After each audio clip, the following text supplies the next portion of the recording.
نحمده ونصلي على رسوله الكريم أما بعد فأعوذ بالله من الشيطان الرجيم بسم الله الرحمن الرحيم الصلاة والسلام عليك يا رسول الله الصلاة والسلام عليك يا حبيب الله الصلاة والسلام عليك يا شافي المذنبين الصلاة والسلام عليك يا رحمة للعالمين সর্বপ্রথম লক্ষ কোটি কদম উঁচে আরজ করছি সুলতানুল আউলিয়া জাকের পার্টির সুমহান প্রতিষ্ঠাতা বিশ্ব আলী হযরত শাহ সুফি খাজা বাবা ফরিদপুরি কুদ্দুস সিররুল আজিজ কাবলাজান সাহেবের পুত্র পবিত্র কদম মুবারকে কদম উঁচে আরজ করছি বিশ্ব আলী খাজা বাবা ফরিদপুরির আধ্যাত্মিক উত্তরাধিকার আমাদের পরম শ্রদ্ধেয় আলহাজ খাজা মিয়া বাজার মুহাদ্দিস সাহেবের পুত্র পবিত্র কদম মুবারকে কদম উঁচে আরজ করছি বিশ্ব আলী খাজা বাবা ফরিদপুরের আধ্যাত্মিক উত্তরাধিকার জাকের পার্টির মাননীয় চেয়ারম্যান হেজবুল্লাহর ইমাম আমাদের পরম শ্রদ্ধেয় আলহাজ খাজা মুস্তাফা আমির ফয়সাল মুহাদ্দিস সাহেবের পুত্র পবিত্র কদম মুবারকে কদম উঁচে আরজ করছি আমাদের পরম শ্রদ্ধেয় আলহাজ খাজা বড় চাচা জান মুহাদ্দিস সাহেবের পুত্র পবিত্র কদম মুবারকে কদম উঁচে আরজ করছি এবং শ্রদ্ধা নিবেদন করছি খাজা পরিবারের সকল সদস্য এবং সদস্যবৃন্দের প্রতি আজকের উপস্থিত দূর দূরান্ত থেকে এই কঠিন বিগত 5 থেকে 7 দিন আমরা দেখতে পেয়েছি দেশব্যাপী যেভাবে প্রায় বন্যায় বলা যায় যারা আজকে দূর দূরান্ত থেকে কষ্ট করে এসেছেন টেকনাফ থেকে তেঁতুলিয়া রূপসা থেকে পাকুড়িয়া জাকের পার্টির মূল দল জাকের পার্টির সহযোগী সংগঠনের সমূহের সর্বস্তরের নেতাকর্মীগণ আমাদের ভিতরে জাকের পার্টি মহিলা ফ্রন্ট এবং জাকের পার্টি ছাত্রী ফ্রন্ট আপনাদেরকে সবাইকে আমি আমার অন্তঃস্থল থেকে আমার ভালোবাসা আমার শুভেচ্ছা জানিয়ে আমি আপনাদের সকলকে জানি আসসালামু আলাইকুম ওয়া রাহমাতুল্লাহি ওয়া বারাকাতুহু। আজ থেকে 25 বছর আগে আমাদের আখেরি মুর্শেদ জাকের পার্টির সুমহান প্রতিষ্ঠাতা সুলতানুল আউলিয়া বিশ্ব আলী হযরত শাহ সুফি খাজা বাবা ফরিদপুরি কুদ্দুস সিররুল আজিজ আল্লাহর সাথে তিনার মিলন ঘটে। ছোটবেলা থেকে আমরা দাদা হুজুরের যে শিক্ষা আমরা দেখেছি যে শিক্ষা আমরা পেয়েছি শরীয়তের প্রতি তিনি সবসময় প্রতিটি মুহূর্ত তিনি অবিচল ছিলেন। ইবাদত বন্দেগী থেকে শুরু করে মানুষের খেদমতের জন্য তিনি তিনার জীবন উৎসর্গ করেছেন। একই সাথে দুনিয়ার যত স্বাদ দুনিয়ার সকল স্বাদ তিনি বিসর্জন দিয়েছেন। ক্ষমতা অর্থ এই দিন দুনিয়ার যত ভোগ বিলাসিতা সবকিছু আমরা নিজ চোখে স্বচোখে আমি দেখেছি যে বিসর্জন দিতে। আল্লাহর এই মহান ওলি যিনি খাটে পর্যন্ত ঘুমাতেন না, মাটিতে একটি তোষক বিছিয়ে একটি সাদা কাপড় দিয়ে আজীবন তিনি ঘুমিয়েছিলেন। এবং যখন আপনার 95 সালের পরে আমাদের বিশেষ করে আমার যখন সরজমিনে আমি নিজ চোখে উপস্থিত ছিলাম, আমি নিজ চোখে দেখেছি খাটে পর্যন্ত কোনোদিন আর ঘুমাতে দেখিনি। চৌকিতে একটা একদম সাধারণ একটি চৌকিতে আমি তিনাকে ঘুমাতে দেখেছি। ঠিক 3টার দিকে উঠতেন, এই 24 ঘন্টায় মাত্র 4 ঘন্টার বেশি কোনোদিন ঘুমাতেন না। আল্লাহর এই মহান ওলি যখন এই প্রথম এই ফরিদপুর বৃহত্তর ফরিদপুর তখন মাদারীপুর শরীয়তপুর গোপালগঞ্জ এই ফরিদপুর জেলা এবং শরীয়তপুর মিলিয়ে এই পুরো অঞ্চলে ইসলাম এবং সত্য ইসলামের প্রচার প্রসার যিনি বাংলার জমিনে এখানে প্রতিষ্ঠিত করেছিলেন তিনাকে আজকে অন্তত পক্ষে ন্যূনতম আমরা এতটুক সম্মান আমরা জানাতে পারি, যার কারণে সত্যের এই ঝান্ডা সত্যের এই দাওয়াত বাংলার এই দক্ষিণবঙ্গে এসে প্রতিষ্ঠিত হয়েছিলেন। তেনার প্রতি আমাদের এবং তেনার ত্যাগের প্রতি আমি মনে করি আমরা সবসময় আমরা সকলে আমরা ঋণী থেকে যাব। তো তো দাদা হুজুরের যে শিক্ষা ছিল, যে আমাদের প্রতি যে নির্দেশ ছিলেন, সেই নির্দেশ আমাদের অন্তত পক্ষে যতদিন পর্যন্ত জীবিত আছি, এই জীবন অত্যন্ত ক্ষণস্থায়ী। আজকে আছি, কালকে না থাকতে পারি। কারো 20 বছর আছে, কারো 40 বছর আছে, কারো 5 বছর আছে, কারো 5 দিন আছে। যেতে তো হবে সবারই। কিন্তু দাদা হুজুর আমাদের একদম সুনির্দিষ্টভাবে একটি মেসেজ তিনি আমাদেরকে দিয়েছিলেন, যে জীবনের শেষ রক্তটুকু বিন্দু দিয়ে হলো এই জাতির এবং মুসলিম উম্মার কল্যাণে তোমাদের জীবন, তোমাদের শ্রম, তোমাদের মেধা তোমরা উৎসর্গ করবা। এবং 1989 সালে তিনি 1987 সালে জাকের সংগ্রহ থেকে 1989 সালে তিনি জাকের পার্টিকে প্রতিষ্ঠিত করে দিয়েছিলেন। এখন আমি জানি বাংলাদেশে আজকে রাজনৈতিক ময়দান অত্যন্ত দুর্ভাগ্যের, অত্যন্ত লজ্জার, এবং এই ময়দান সম্পূর্ণভাবে দুর্নীতিগ্রস্ত হয়েছে, সম্পূর্ণভাবে কালো টাকা পেশি শক্তির দ্বারা সম্পূর্ণভাবে নিয়ন্ত্রিত হয়েছে, এবং বাংলার যত মেধাবী, সৎ, আদর্শিক মানুষ আছে এই রাজনীতির ময়দান থেকে সরে গিয়েছে। কিন্তু আমি আপনাদের একটা প্রশ্ন করতে চাই, জাকের পার্টির যিনি মহান প্রতিষ্ঠাতা, বিশ্ব জাকের মঞ্জিলের যিনি মহান প্রতিষ্ঠাতা, তিনি কি অরাজনৈতিক ছিলেন? আমি আপনাদের কাছে আমি প্রশ্নটি উত্থাপন করে রাখলাম। সর্বকালের সর্বশ্রেষ্ঠ মহামানব নূর মোহাম্মদ, হযরত মোহাম্মদ সাল্লাল্লাহু আলাইহি সাল্লাম, যিনি সংবিধান প্রণয়ন করেছেন মদিনার আলো, দ্য কনস্টিটিউশন অফ মদিনা, যার আলোকে বিশ্বলেখ খাজা ফরিদপুরি বলেছেন যে বাংলাদেশে আমরা একটি কল্যাণ রাষ্ট্র গঠন করতে চাই মদিনার সংবিধানের আলোকে। ধর্ম, বর্ণ, জাতি নির্বিশেষে সকল শ্রেণী পেশার মানুষ একটি সমৃদ্ধশালী, একটি আদর্শিক, একটি সোনালী বাংলাদেশ আমরা এই জাতির জন্য আমরা গড়ে তুলব। তার জন্য জাকের পার্টিকে আমি প্রতিষ্ঠিত করে দিয়ে যাচ্ছি। আপনারা নসিহত শরীফ আপনারা নিজে পড়েছেন, আপনারা বিশ্বলি খাজা ফরিদপুরি স্লোগান জাকের পার্টি জিন্দাবাদ, জাকের পার্টি জিন্দাবাদ আপনারা নিজ কানে আপনারা শুনেছেন। বিশ্বলি খাজা ফরিদপুরীর 8 আনা কথা মানবেন, আর এক 8 আনা মানবেন না।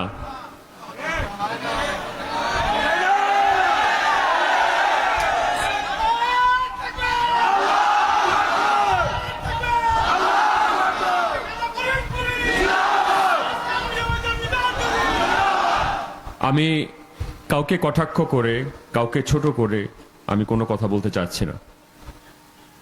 আমি বলছি যে দেখেন, আবারও আমি বলছি, এই জীবন তো ক্ষণস্থায়ী। আপনাদের সকলের পরিবার পরিজন আছে, আত্মীয় স্বজন আছে, কিন্তু এইটি জীবনের শেষ মাপকাঠি হতে পারে না। অন্তত পক্ষে আমার পরিবার পরিজন আছে, আত্মীয় স্বজন আছে, বন্ধু বান্ধব আছে, কিন্তু এটা আমাদের জীবন হতে পারে না। আমাদের উপরে মহান এই অর্পিত দায়িত্ব পালন করার, সত্য ইসলাম,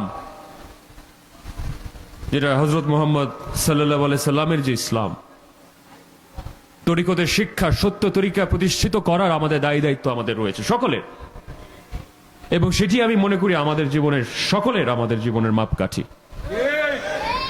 এই পরিবার পরিজন নিয়ে পার্কে হাঁটবো, ঘুরবো, ফিরবো, এটা আমার জীবন হতে পারে না, এটা আপনাদেরও জীবন হতে পারে না।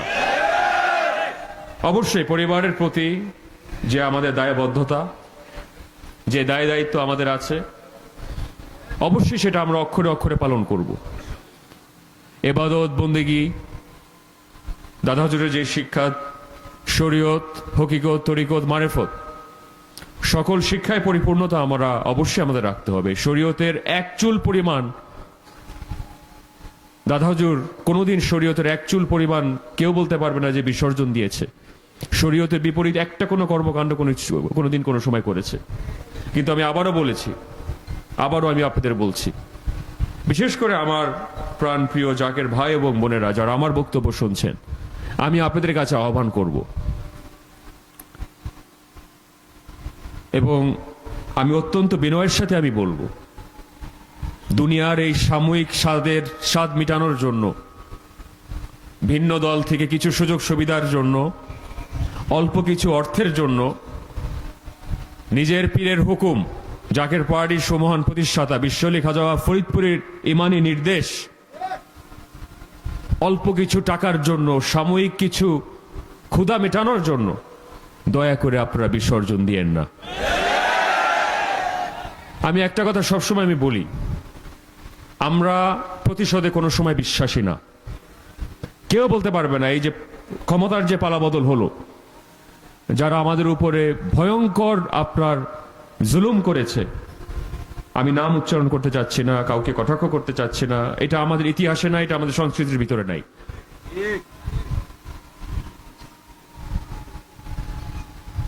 কিন্তু আপনারা নিজ চোখে আপনারা দেখেছেন যে আমরা সবসময় তখনই বলতাম যে এই দিন না, আরো দিন আছে, এই দিন নিয়ে যাবে সেই দিনের কাছে, দিন ঘুরিবে কাল ফিরিবে, দেখা আবার হবে, আজকের যত অন্যায় আছে সেই দিন বিচার হবে। তো তাই আমি আপনাদেরকে বলছি আবার, এই দিনও কিন্তু দিন না।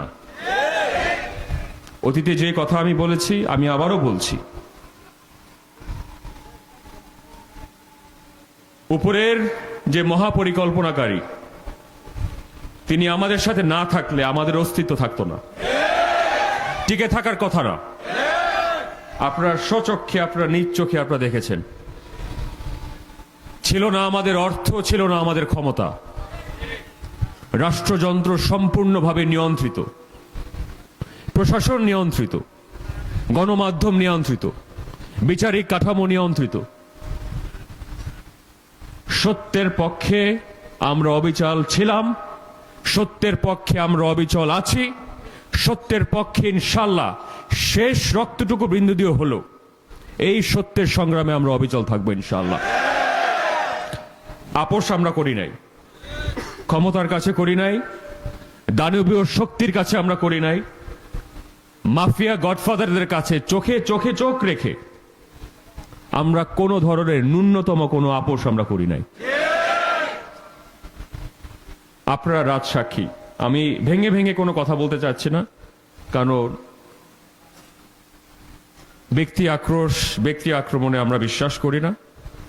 তাই কোনো দল, কোনো ব্যক্তির, কোনো ব্যক্তি বিশেষের, কোনো গোষ্ঠীর আমরা নাম নিয়ে কটাক্ষ করা আমি মনে করি না এটা আমাদের জন্য সমীচীন। কিন্তু আপনাদেরকে আমি বলবো, এবং আপনাদের মাধ্যমে দেশবাসীকে আমি অবগত করতে চাই যে আপনারা দেখেন, আপনারা জানেন, ইহাই সত্যের দল, যারা দুর্নীতি করে না, চাঁদাবাজি করে না, মাদক বিক্রয় আশ্রয় করে না, যারা মানুষের হক কেড়ে নেয় না, যারা অন্যের জমি দখল করে না, এটাই তো সত্যের দল। গণমাধ্যম হয়তো স্বীকৃতি না দিতে পারে, সাধারণ মানুষের আজকে যেভাবে গণমাধ্যম, সামাজিক যোগাযোগ মাধ্যম যেভাবে নিয়ন্ত্রণ করা হচ্ছে বিপুল অর্থ দিয়ে, এবং কাদের অর্থ আপনারা ভালো করে জানেন। বাংলাদেশটাকে একটি ভৌগোলিক চক্রান্তের মাধ্যমে ইসলামের ভিতর যত ধরনের ফিতনা, যত ধরনের ভেদাভেদ, মুসলিম উম্মাকে বিভক্ত করার জন্য নতুন নতুন এখানে আমি দেখি নতুন নতুন সংগঠন এখানে আবির্ভাব হয়। এবং যেইভাবে আপনারা বিশ্ব আলী খাজা ফরিদপুরীর নির্দেশ আপনারা মেনেছেন, একই সাথে আপনাদের স্মরণ করতে হবে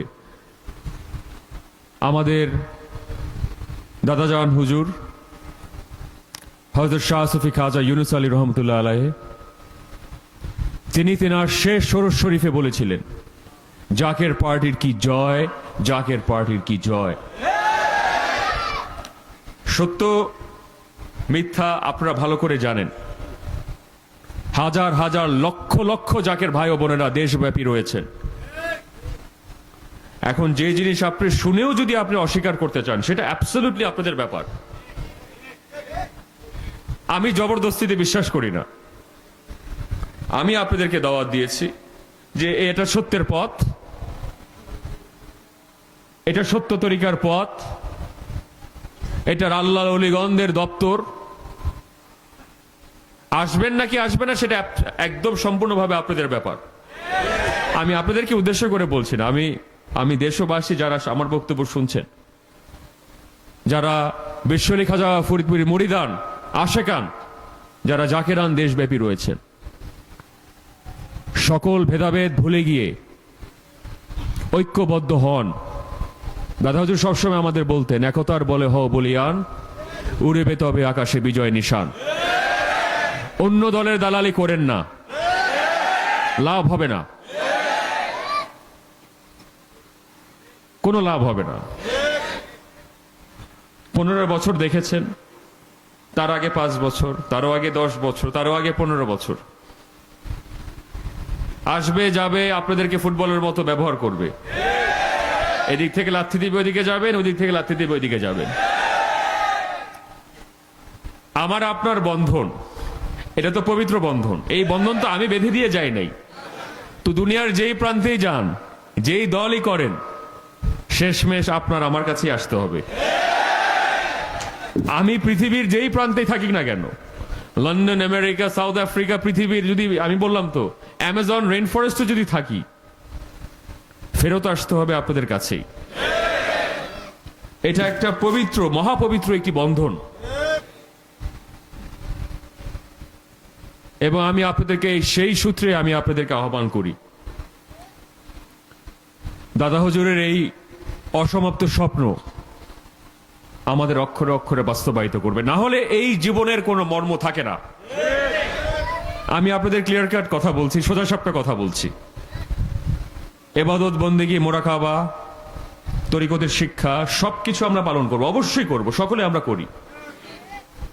5 রাকাত নামাজ, 5 ওয়াক্ত নামাজ পড়বেন, তাহাজ্জুদের নামাজ পড়বেন, রহমতের সময় উঠবেন, হজ, জাকাত, আমাদের যত ফরজ কাজ রয়েছে সবগুলো আপনারা বাস্তবায়ন করবেন, নিজ দায়িত্ব সমাপ্ত করবেন। কিন্তু এবাদত বন্দিগির ভিতরে আমাদের ইসলাম সীমাবদ্ধ থাকতে পারে না। দেশবাসীর জন্য, দেশ মানুষের কল্যাণের জন্য, মুসলিম উম্মার কল্যাণের জন্য, জাকের পার্টির সকল সদস্যবৃন্দ এবং সৈনিকগণ, আপনারা যদি আপোষ করেন, আপনারা যদি বিশ্বলি খাজা ফরিদপুরের এই মহাপবিত্র হুকুম অমান্য করেন, আমরা যদি অমান্য করি, আমরা আমাদের নিজেদের বিবেকের কাছে কোনোদিন আমরা সেই সঠিক জবাব আমরা দিতে পারবো না। এটা আপনিও জানেন, আমিও জানি। এর জন্য আপনারা দূর দূরান্ত থেকে আপনারা আমার কাছে ছুটে আসেন, এর জন্য দূর দূরান্ত থেকে আমি আপনাদের কাছে ছুটে আসি। এই স্বপ্ন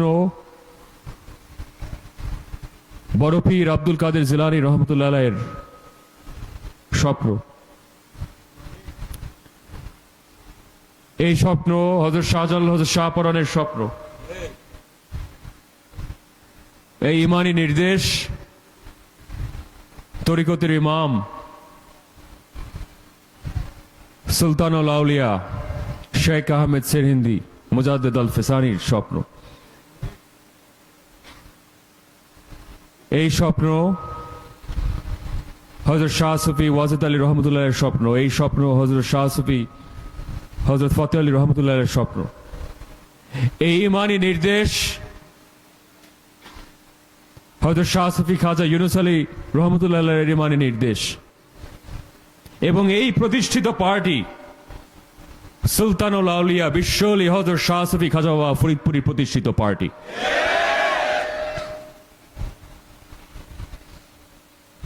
তো তাই আমি আপনাদেরকে আবারও আমি আহ্বান করছি, অতীতে যা হওয়ার হয়েছে।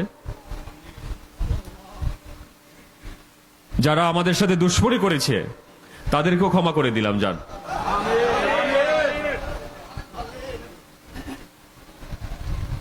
আমরা প্রতিশোধে বিশ্বাস করি না। অনেকে জানে, অনেকে আমাদেরকে বিশেষ করে পট পরিবর্তনের পরে ব্যক্তিগতভাবে মেসেজ করেছে যে চাচা যান ক্ষমা করে দেন, ভুল হয়ে গেছে, আমাদের দয়া করে এখানে হায়না দিয়ে আমাদেরকে খুঁজছে। আমরা যদি কোনো অন্যায় করে থাকি আমাদেরকে ক্ষমা করে দেন। আমি বলি, আমি ক্ষমা করার কি? আমি তো ক্ষমা করার কেউ না।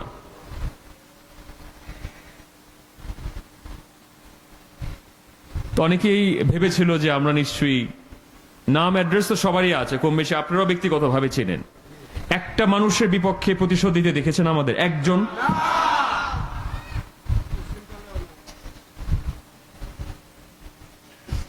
তখন তো ক্ষমতার দাপটের কমতি নেই। প্রশাসন আপনার, পুলিশ আপনার, তিন বাহিনী আপনার, গোয়েন্দা সংস্থা আপনার, মিডিয়া আপনার, প্রতিবেশী দেশও আপনার, ছেকল দিয়ে বেঁধে রেখেছে। এই গোলামের ছেকল আমরা চূর্ণ বিচূর্ণ করে ফেলেছি, কিন্তু আপোষ করি নাই। ন্যূনতম কোনো আপোষের কোনো চিহ্ন আপনারা দেখতে পারবেন না। ভবিষ্যতে রব্বুল আলামিন আমাদের জন্য কি রেখেছে আমি জানি না। আপনাদেরকে সামনে পাইলে তখন মনে হয় যে প্রতিটা চেহারা যাদের সামনে দেখতে পাই, দাদা হুজুরের মুখ সবার ভিতরে ফুটে ওঠে। দুনিয়ার যেই প্রান্তেই থাকি, আমি 7 বছর, আপনারা জানেন যে আমি ইংল্যান্ডে ছিলাম। আমার পড়াশোনা শেষ করে ওই যে যখন আন্ডারগ্রাউন্ডের যে সাবওয়ে স্টেশন ছিল, মেট্রো যে ট্রেন স্টেশন ছিল, সেই ট্রেন স্টেশনে বসে থাকতে হতো 5 মিনিট। তো শেষবারের মতো যখন ছিলাম তখন মানে লন্ডনের রাস্তা, আবহাওয়া ভালো, মানুষ ভদ্র, সিভিলাইজড ওয়ার্ল্ড যাকে বলে, কিন্তু মনের ভিতরে আত্মতৃপ্তি কোনোদিন পেতাম না। কোনো এক ধরনের গভীর একটা অপূর্ণতা কাজ করত, যে এর জন্য জন্ম নেই নাই, এর জন্য জন্ম নেই নাই, এবং এর জন্য যাতে মৃত্যু না হয়। এই আত্মতৃপ্তির ঘাটতির কারণে বাংলাদেশে আমার 10ই জুলাই, আজ থেকে তো বেশি দিন না, 10ই জুলাই 2018 সাল আমার পিএইচডি সম্পন্ন হয়। 6 দিনের মধ্যে 16ই জুলাই আমি বাংলাদেশে ফেরত আসি। আমার পিএইচডি ডিগ্রি সম্পন্ন হয়ে গিয়েছে, আমার তো কাজ শেষ। সেখানে গিয়েছি ট্রেনিং এর জন্য, অ্যাক্রিডিটেশন দরকার। মানুষজন বলে যে আমরা বলে ইবাদত বন্দেগী ছাড়া দেশ পরিচালনার জন্য আমরা উপযুক্ত না, অশিক্ষিত, মূর্খ, অনেক কিছু কথা বলেছে, যাতে আপনাদের বুকে যাতে ভয় না থাকে। আজকে যে কোনো গণ্যমান্য ব্যক্তি বিশেষ সামনে নিয়ে আসেন, আমি কটাক্ষ করে বলছি না, আহমিকার থেকে বলছি না। আপনার মেজো ভাইজান মোজাদ্দিদি আমাকে পাঠিয়েছে একটা মিশন পরিপূর্ণ করে, একটা অ্যাকমপ্লিশমেন্ট অ্যাক্রিডিটেশন সার্টিফিকেশন নিয়ে ফেরত আসা, যাতে সামনে দাঁড়াতে বিশ্বলেখা যাওয়া ফরিদপুরকে কেউ যাতে কটাক্ষ করে কথা না বলতে পারে। আর একটা কথা আমি আপনাদেরকে বলি, দেখেন, মিয়া ভাইজান মোজাদ্দিদি, মেজো ভাইজান মোজাদ্দিদি একই শিরের 2 চোখের মণি। একটা কথা আপনারা স্মরণে রাখবেন, আমদুদ কিন্তু সবসময় এক হবে, আঠি কিন্তু বিতাড়িত হবে। তো যারা এই ধরনের এই কুৎসিত মন মানসিকতা ধারণ করে, এগুলা টিকে না, এগুলা টিকবে না, এগুলা করেন না। আগে অনেক এসেছে, অনেক হারিয়ে গিয়েছে, এখনো আছে, ভবিষ্যতেও আসবে। কেউ টিকবে না, কোনোদিন টিকার কোনো সম্ভাবনা নাই। উপরে তো মহা পরিকল্পনাকারী আমাদের সাথে আছে, বৃহৎ শক্তি। আমাদের অন্য কোনো শক্তির প্রয়োজন নাই। 360 আউলিয়ার দেশ বাংলাদেশ, হযরত শাহজালাল শাহপরানের দেশ বাংলাদেশ, খাজা ইনায়েতপুরীর দেশ বাংলাদেশ, বিশ্বলি খাজা ফরিদপুরীর দেশ বাংলাদেশ। এই বাংলাদেশে আউলিয়া কেরামকে অসম্মান করে, অপমান করে এই দেশে আপনাদের ঠাঁই হবে না। যারা ভিন্ন দলের, ভিন্ন দেশের দালালি করেন, করতে পারেন, কিন্তু বেশি দিন টিকে থাকতে পারবেন না। এবং 2 বছর আগের যদি শিক্ষা আপনারা ন্যূনতম শিক্ষা নিয়ে থাকেন, দয়া করে এই ধরনের আহমিকা এই ধরনের অ্যারোগেন্স, এই ধরনের লুটতরাজ, এই ধরনের জুলুম, এই ধরনের অন্যায় দয়া করে দেশবাসীর উপরে আপনারা চালায়েন না। অনেক বড় দানবীয় শক্তির পতন হয়েছে।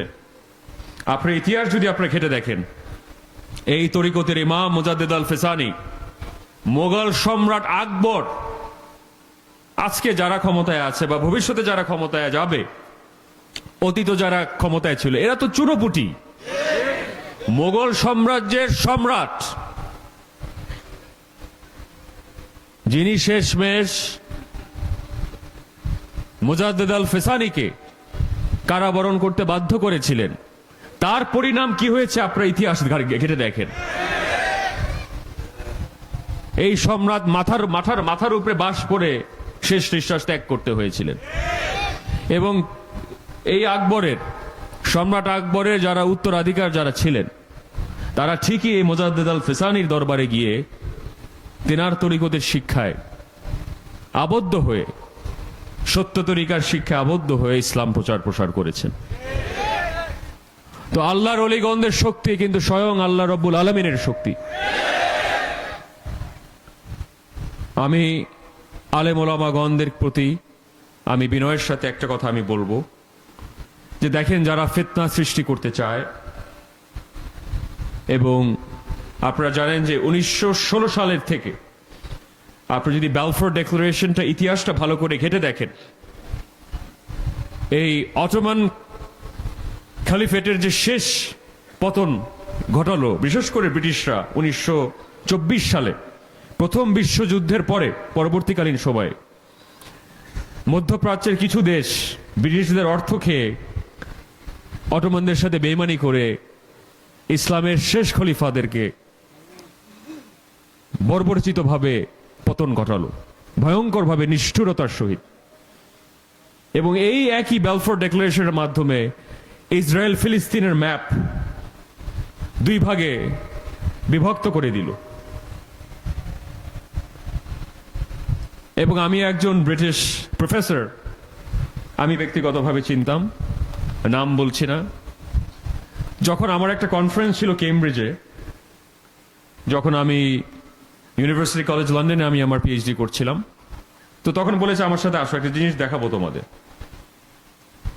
তো কেমব্রিজ ইউনিভার্সিটির সামনে একটা ছোট্ট একটা ঘর ছিল। তাই আমি বললাম, আমাকে ঘর দেখাচ্ছেন কেন? তো আমাকে বললো, এইখানে 1947 সালে এখানে আমরা তোমাদের দেশকে 3 ভাগে বিভক্ত করেছি আমরা। এটা তো ন্যাচারালি, ধর্মের কারণে একটা দেশ বিভক্ত হওয়া, এটা তো লজ্জাকর একটা বিষয়। এবং পাকিস্তানে আপনার ইস্ট এবং ওয়েস্ট পাকিস্তান যেভাবে রেখেছে, এটা তো ন্যাচারাল ইন্ডিপেন্ডেন্স হওয়াটাই স্বাভাবিক, যেটা বাস্তবরূপে 1971 সালে শেষমেশ কিন্তু হয়েছে। তো ব্রিটিশরা যেখানে পৃথিবীর যেই জায়গায় তাদের চোখ পড়েছে, যেই জায়গায় তাদের বুট এবং তাদের বন্দুকের নলা যেই দেশে পৌঁছেছে, প্রত্যেকটা দেশে, আপনার আমাদের উপমহাদেশ থেকে শুরু করে আপনি ল্যাটিন আমেরিকা দেখেন, আপনার ইস্ট জার্মানি, ওয়েস্ট জার্মানির কথা চিন্তা করেন, ইউগোস্লাভিয়া, USSR, সোভিয়েত রাশিয়া, প্রত্যেকটা দেশে তারা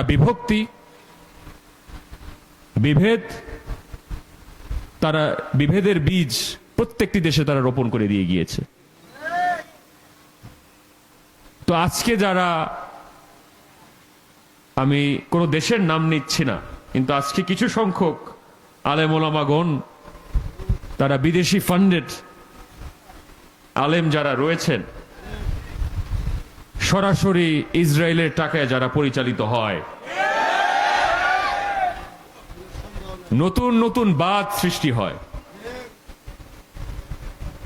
আমাদের এই উপমহাদেশে, বিশেষ করে এই বাংলাদেশ। এখানের মানুষ কিন্তু হিন্দুদের মর্যাদা পর্যন্ত পেত না এক সময়। তারা দালিত শ্রেণী ছিল অধিকাংশ। আল্লাহর ওলিগণ আউলিয়া কেরামরা কিন্তু তাদের এদের খালি ইসলাম নয়, সত্য ইসলামে প্রতিষ্ঠিত নয়, তাদেরকে মানবিক মর্যাদা, মানুষ হিসাবে যে স্বীকৃতি, সেই স্বীকৃতি বাংলার জমিনে দিয়েছে। আজকে তাদের সাথে বেয়াদবি বা তাদের সাথে এই ধরনের অপমান, অসম্মান, এটা কোনোভাবে আমি মনে করি না যারা ইতিহাস জানে, সঠিক ইতিহাস যারা জানে, সঠিক ইতিহাস যারা বুঝে,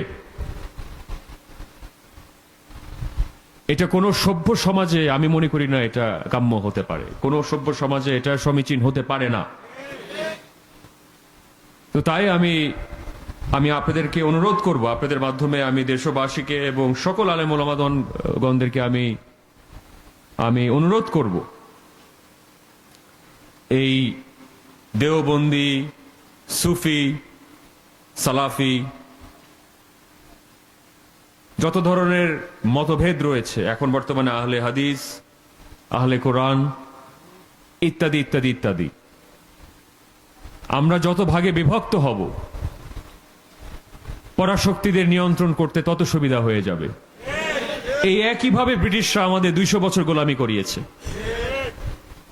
এই পাতা ফাঁদে আপনারা পা দিয়েন না, এটা আমার বিনীতভাবে অনুরোধ।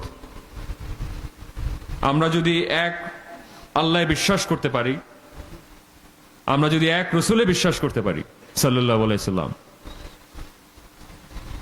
আমরা যদি এক কলেমায় বিশ্বাস করতে পারি, আমার বিশ্বাস অন্ততপক্ষে যে আমরা সকলেই আমরা মুসলমান, আমরা ঐক্যবদ্ধ থাকতে পারবো ইনশাআল্লাহ। এটা আজ হোক কাল হোক, আমি দৃঢ়ভাবে বিশ্বাস করি। দাদা হুজুর এই কথাটা আপনাদের দুই ভাইজানকে বলে দিয়ে গিয়েছেন। আমি আপনার মিয়া ভাইজান, মেজর ভাইজানকে প্রায় আমি জিজ্ঞেস করি যে দাদা হুজুর বা দাদাজান হুজুর কি বলেছিলেন, জাকের পার্টির ব্যাপারে কি বলেছিলেন। তো আপনাদের মিয়া ভাইজান এবং মেজর ভাইজান মহাদের সাথে কিন্তু আমি খুব কোনো রাগঢাক ছাড়াই কিন্তু আমি কথাবার্তা আমি বলি সব সময়, ছোটবেলা থেকে।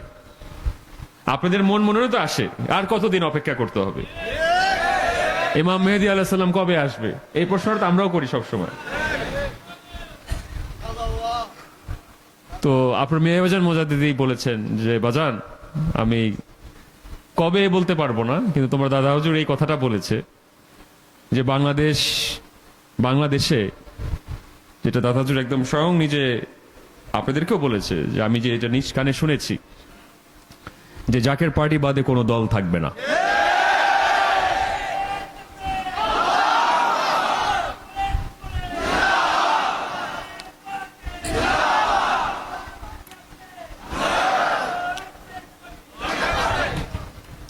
এবং আপনাদেরকে আমি আবারও স্মরণ করিয়ে দিতে চাই যে বিশ্ব জাকের মঞ্জিল এবং জাকের পার্টির যেই পবিত্র মিশন, সত্য তরিকা প্রতিষ্ঠিত করার এবং দাদা হুজুরের যে সরাসরি নসিহত, আমি আবারও বলেছি, এক শিরের দুই চোখের মণি।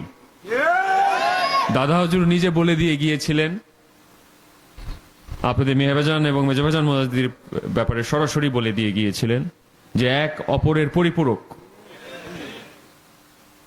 এই বন্ধন এত সহজে আপনারা যতই যারা চেষ্টা করবেন অন্যদিকে প্রবাহিত করার জন্য, আপনারা কোশ্চিনকালেও সফল হবেন না। অন্ততপক্ষে আমি থাকতে এটা আমি হতে দিব না। অনেকবার অনেক ধরনের মিথ্যাচার করে, অনেকভাবে আমাদের উজ্জীবিত করে, অনেকভাবে নানা কৌশলে চেষ্টা করেছে। কিন্তু আবারও বলেছি, আমরা তো ন্যূনতম এতটুকু তো বুঝ আমাদের আছে। এই পাতা ফাঁদে পা আমরা দিব, এত বোকা, আমরা তো একেবারে ভেসে আসি নাই, এতটুকু অবুঝ আমরা না। তো মনে রাখবেন, সময় মতো সত্যের ঝান্ডা বাংলার অলিতে গলিতে, প্রত্যেকটি পাড়া মহল্লাতে সত্যের এই প্রতীক, সত্যের এই ঝান্ডা, সত্যের এই পতাকা বাংলার প্রতিটি গ্রামে, প্রতিটি ইউনিয়নে, প্রতিটি উপজেলায়, প্রতিটি জেলায় ইনশাল্লাহ আমরা উত্তোলন করবো ইনশাল্লাহ। এই সংগ্রামের জন্য, এই লড়াইয়ের জন্য শুনেন, যুদ্ধ কিন্তু দুইবার হয় না, একবার হয়। চূড়ান্ত যে ফয়সালা করার যে লড়াই, আমি আপনাদেরকে বলছি, দাদা হুজুরের ওফাতের 25 বছর পরও আমি আপনাদেরকে আবারও জিজ্ঞেস করছি, এই চূড়ান্ত লড়াইয়ের জন্য কি আপনারা প্রস্তুত আছেন?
আমি আপনাদের প্রায় একটা কথা আমি বলি, বিশেষ করে যারা আমাদের টেলিগ্রাম গ্রুপে যারা আছেন, আপনারা তো জানবেন, রাশিয়ান একটা প্রবাদ আছে, he who is destined to be hanged will never drown. যার মৃত্যু নির্ধারিত ফাঁসির কাষ্টে, সে কোনোদিন পানিতে ডুবে মৃত্যুবরণ করবে না। সেই প্রেক্ষিতে, সেই আলোকে আমি আপনাদেরকে বলছি, হযরত শাহজালাল, হযরত শাহপরান রহমতুল্লাহ, তিনাদের আত্মত্যাগ অসত্য হতে পারে না। দাদাজান হুজুরের ইমানি নির্দেশ অসমাপ্ত থাকতে পারে না। দাদা হুজুরের বিশ্বলেখা যাওয়া ফরিদপুরে যে পবিত্র মহাপবিত্র এই ভবিষ্যৎবাণী, সেটা অসত্য হতে পারে না। এবং তেনারা যদি সত্য হয়, জাকের পার্টির বিজয় আজ হোক কাল হোক ইনশাল্লাহ, জাকের পার্টির বিজয়, সত্যের বিজয় অবশ্যম্ভাবী ইনশাল্লাহ। আমরা লড়াই করব। পিঠ দেওয়াল এক হলে আপনারা আমার বাক স্বাধীনতা কেড়ে নেবেন, আপনারা আমার নাগরিক অধিকার কেড়ে নেবেন, আপনারা আমাদের অর্থনৈতিক মর্যাদা কেড়ে নেবেন। আমরা প্রতিবাদ করব এবং সময় মতো সেই প্রস্তুতি দেশব্যাপী আমরা ধারণ করছি। দাদা হুজুর নসিহত শরীফে আপনারা বলেছেন যে সর্বদা শক্তি দিয়ে জাকের পার্টির শক্তি বৃদ্ধি করিও। আপনারা শোনেন নাই, পড়েন নাই? এটা আমার কথা না, এটা আমার পার্টি না। ব্যক্তির স্বার্থ দেখলে আমি দেশে থাকতাম না। রাজনীতির ময়দান তো দূরের কথা, এই ভেজালে কে আসে বলেন? কি দরকার? কিসের ঠেকা আছে এখানে? মারামারি, কাটাকাটি, ধর্ষণ। রামিসা খাতুন একটা 7 বছরের একটা মেয়েকে ধর্ষণ করার পর গলা কেটে, কত ধরনের অভিশপ্ত একটা দেশ আমরা হিসাবে পরিণত হলে এমন বিভৎস চিত্র খালি একবার না, প্রতিদিন ঘটে। গুম, খুন, ধর্ষণ, মামলা বাণিজ্য, মানুষের উপর অত্যাচার, চাঁদাবাজি, এই অন্যায় আর কতদিন সহ্য করবেন? আপনি কি খেলা দেখতে এসেছেন? এটা কি ফুটবল খেলা নাকি যে বসে গ্যালারিতে আমরা দেখব? দেখার জন্য জন্ম নিয়েছি। বুঝলাম বিরাট বড় ঝুঁকি, অনেক বড় রিস্ক। আমি এটা তো সবার জন্য না, এই স্যাক্রিফাইস তো সবার জন্য না, এই আত্মত্যাগ সবার জন্য না।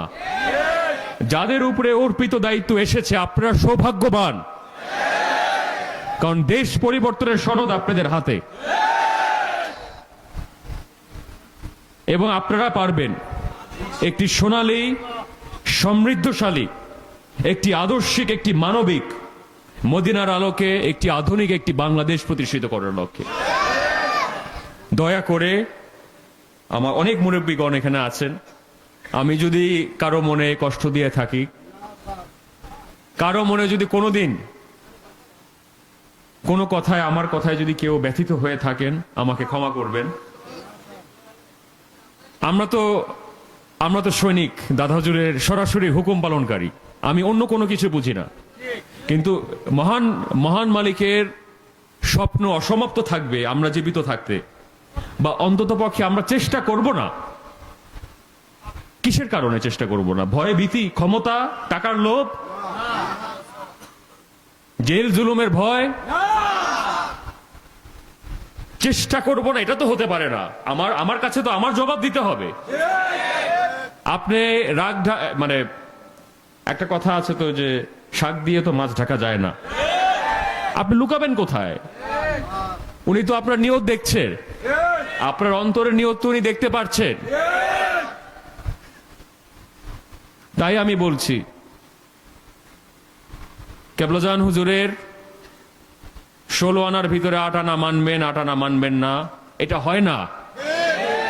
আমার কথাটা বোঝার চেষ্টা করেন। মানলে পুরাটা, না মানলে মানবেন না, সোজা হিসাব। নেতা একজন হয়, নেতা দুইজন হয় না। ক্লিয়ার কাট কথা। হয় আপনি সত্যের পক্ষে, হয় আপনি বিপক্ষে। না আমি ইবাদত বন্দেগী করব, তরিকতের খেদমত করব, কিন্তু বিশ্বলেখ খাজা ফরিদপুর প্রতিষ্ঠিত পার্টির এর ভিতরে আমি নাই, আমি রাজনীতি করি না, আমি অরাজনৈতিক। অরাজনৈতিক, আপনারা অ্যারিস্টটলের কথা সবাই শুনেছেন। আরো কত আজ থেকে আলেকজান্ডার দ্য গ্রেট প্রায় 2300 বছর আগে, 330 বিসি, মানে যীশু খ্রিস্টের 330 বছর আগে অ্যারিস্টটল বলেছিলেন, man is a political animal. Man মানে অল ম্যান, সকল মানুষ, মানব জাতি। আপনি যখন বলছেন আমি অরাজনৈতিক, সেই মুহূর্তে আপনি এক চাঁদাবাজকে, এক ধর্ষণকারীকে, এক মাফিয়ার হাতে আপনার নিজের রাজনৈতিক অধিকার, আপনার অর্থনৈতিক অধিকার, আপনার সকল অধিকার আপনি বিসর্জন করে আত্মসমর্পণ করে দিচ্ছেন। আমি ভুল হতে পারি। দাদা হুজুর জাকের পার্টি কেন প্রতিষ্ঠিত করেছিলেন? আপনারা প্রশ্ন করেন। আমি করলে আমাকে প্রশ্ন করতে পারতেন, সেটা যুক্তিসঙ্গত। দাদা হুজুর নিশ্চয়ই আপনার চেয়ে তো নিশ্চয়ই কিছুটা বেশি জানে। দাদাজান হুজুর তো ভুল করে নাই জাকের পার্টি জয় বলে।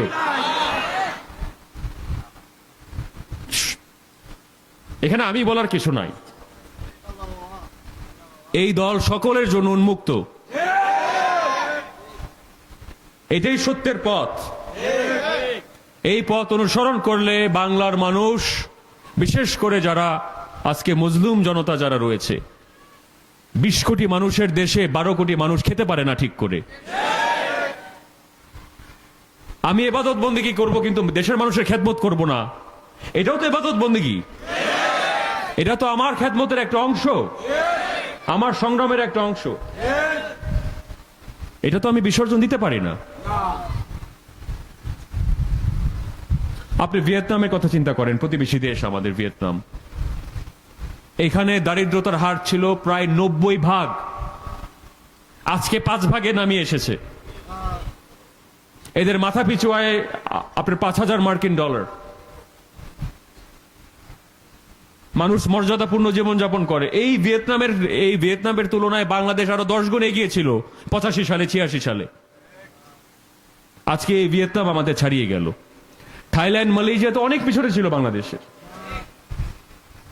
অনেক পিছনে ছিল। আজকে সেই থাইল্যান্ড, মালয়েশিয়া আমাদের থেকে প্রায় 5 গুণ 10 গুণ এগিয়ে গিয়েছে। মধ্যপ্রাচ্যের দেশগুলোর কথা বললাম না। তো বাংলাদেশের এরকম দুর্দশা অবস্থা কেন হবে? এবং এই কথাটা আমি মানে গণমাধ্যমে আমি ভদ্রতার সহিত আমি কথাটা আমি বলি, যারা 55 বছরে বাংলাদেশের সকল সম্ভাবনা, আকাঙ্ক্ষা, আশা আকাঙ্ক্ষা ভুলুণ্ঠিত করেছে, তাদেরকে আপনারা আবারও দায়িত্ব দিয়ে আশা করছেন 56, 57, 58, 60 বছরে যে আপনার সকল অধিকার আপনাদের পূরণ করে দিবে। মহাসচিব মহোদয় কই? আমাদের মহাসচিব মহোদয় উনি কিছুদিন আগে গণমাধ্যমে গিয়েছিলেন, উনি আমাকে মেসেজ করেছেন যে স্যার কথা ঠিক আছে নাকি? আমি বললাম এইভাবে তো মহোদয় হবে না, এত সফট হলে তো হবে না, সত্য কথা বলেন। আমি আক্রমণ করতে বলছি না, কিন্তু ফ্যাক্টস তো ফ্যাক্টস। আপনি যদি বলেন এখন সূর্য উঠেছে, আজকে তো সূর্য উঠে নাই, এখন তো সূর্য দেখা যায় না, এখন কেউ যদি বলে না আমি সূর্য দেখতে পাচ্ছি, এটা তো অসত্য। রাতের বেলায় সূর্য উঠে না। এখন এখানে বাংলাদেশের যে প্রাতিষ্ঠানিক যে রাজনৈতিক গোষ্ঠীগুলো আছে, তারা মিথ্যা বলতে বলতে বলতে মিথ্যাটাকে সত্য হিসাবে নিজেরাই বিশ্বাস করে ফেলে।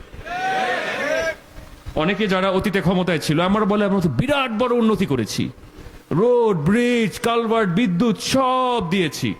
দেশের মানুষ আগে টিভি পেত না, খাওয়া পেত না, মঙ্গা ছিল। আপনারা এই পার্শ্ববর্তী আমি বলবো যে 50-60টা গ্রাম একটু ঘুরে এসে একটা জরিপ করে দেখেন, যারা এলাকাবাসী আছেন একটু জিজ্ঞেস করেন স্বাধীনতার পর থেকে ন্যূনতম কতটুকু পরিবর্তন হয়েছে। জেনুইনলি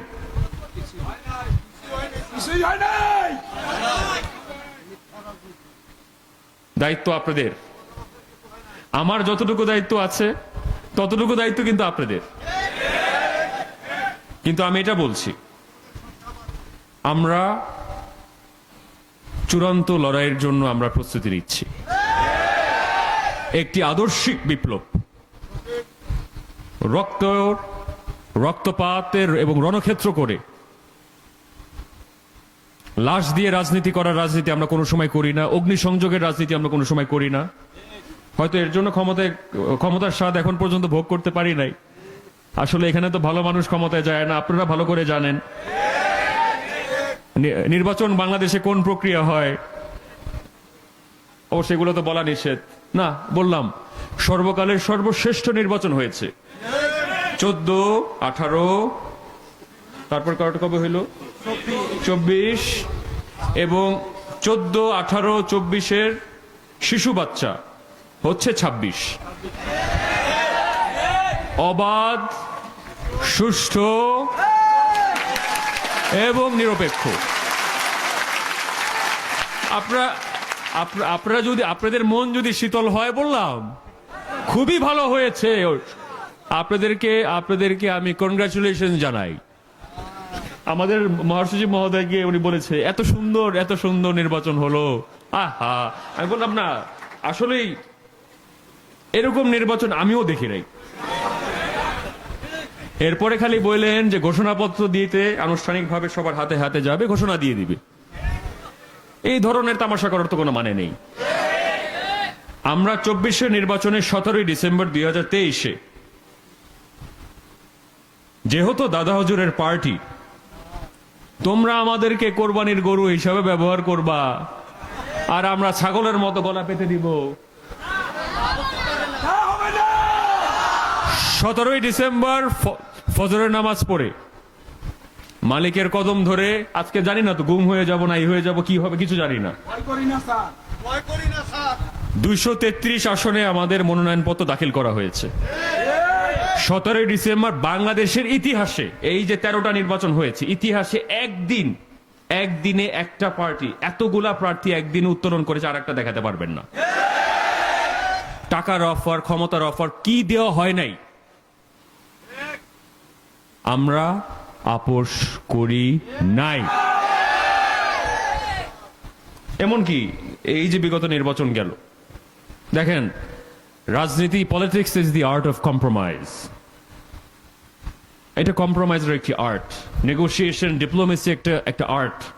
এটা সবাই পারে না। এবং যারা আজকে যারা আপনারা মনে করছেন যারা একদম আমাদের কঠোর বিরোধী পক্ষ, তারাও কিন্তু আমাদের সাথে যোগাযোগ করেছে।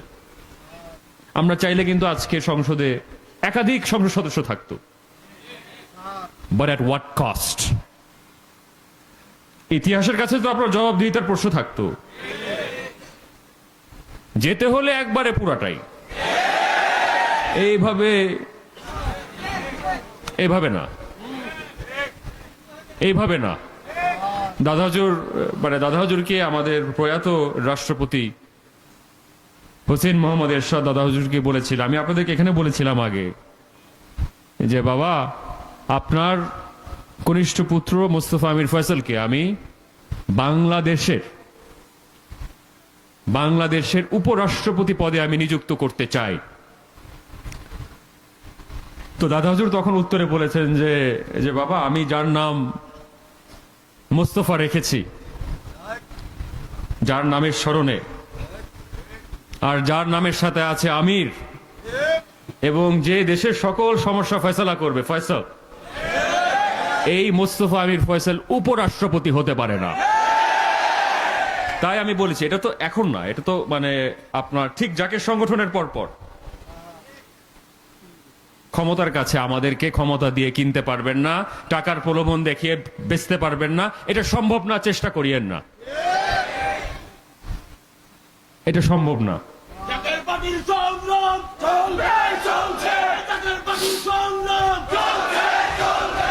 তাই আমি আপনাদেরকে আমি আবারও বলছি যে আমাদের যে দায়বদ্ধতা আছে, এই স্বপ্ন যদি আমাদের বাস্তবায়ন করতে হয়, আমি যে কথাটা আমি বলেছি, রোড টু 42,000, রোড টু 42,684, এই 42,684 একটা বিরাট বড় সিগনিফিকেন্স আছে, বিরাট বড় গুরুত্ব আছে। বাংলাদেশে সংগ্রামগুলা কিন্তু আসলে নির্বাচনী যে লড়াইগুলা কিন্তু হয় কেন্দ্রভিত্তিক। আমি 10 জন, 11 জন, 50 জনের কথা বলছি না। দাদা হুজুরের এই মহৎ এই পরিকল্পনার স্বপ্ন, দেশ বদলের যে স্বপ্ন, সেই স্বপ্ন বাস্তবায়ন করতে হলে এই 42,684 জনকে দিয়ে আমরা সত্য ইসলামের এই মূল ভিত আমরা ইনশাল্লাহ আমরা প্রতিষ্ঠিত করবো, পারবো ইনশাল্লাহ। আমি আমাদের 21 লক্ষ নেতাকর্মীর কথা বলছি না, আমাদের দেশব্যাপী কোটি কোটি সমর্থকের কথা আমি বলছি না, আমি 42,684 জন কথা বলছি। আপনারা আমার সাথে আসেন, এই লড়াইয়ে আপনার আমার হাত যদি একত্রিত হয়, আমরা বিজয়ী হয়ে বের হয়ে আসবো ইনশাল্লাহ। এবং খুব নিকট ভবিষ্যতে ইনশাল্লাহ এই সংগ্রামে ডাক আসবে। আপনারা দেখবেন, আসলে তো মেটিকুলাস ডিজাইনার তো উপরে, মানব জাতি কতটুক বুঝে, কি বুঝে, কতটুক জানে। যখন ফেরাউনের আর্মি পিছন থেকে আসছিলেন, মুসা আলাইহিস সালাম তিনি তেনার তলোয়ার নিক্ষেপ করলেন, আল্লাহর কাছে হাত তুলে বললেন, এ পরওয়ারদিগার, পিছনে ফেরাউনের আর্মি আসছে, সামনে আমাদের রিভার নাইল, আমি এখন কোথায় যাব? যেখানে তলোয়ার পড়লো, আপনি সমুদ্র বলেন, নদীর বলেন, স্রোত কিন্তু একদিকে যায়, দুই দিকে যায় না। যেখানে তলোয়ার পড়লো, দুই ভাগে স্রোত বিভক্ত হয়ে গেল, মাঝখানে চর সৃষ্টি হলো, মুসা আলাইহিস সালাম এবং তার অনুসারী দ্বারা তারা পার হলো, ফেরাউনের আর্মি পানিতে ডুবে গেলে এক চোটে সব শেষ হয়ে গেল। তো আমার মনে হয় আমরা ওই একদম শেষ প্রান্তে আছি, ক্ষমতা নাই, টাকা নাই, কিচ্ছু নাই, কিন্তু উপরের শক্তি আল্লাহ রব্বুল আলামিন আমাদের সাথে আছে ইনশাআল্লাহ। তো তাই আমি আমার বক্তব্য আর লম্বা করতে চাচ্ছি না।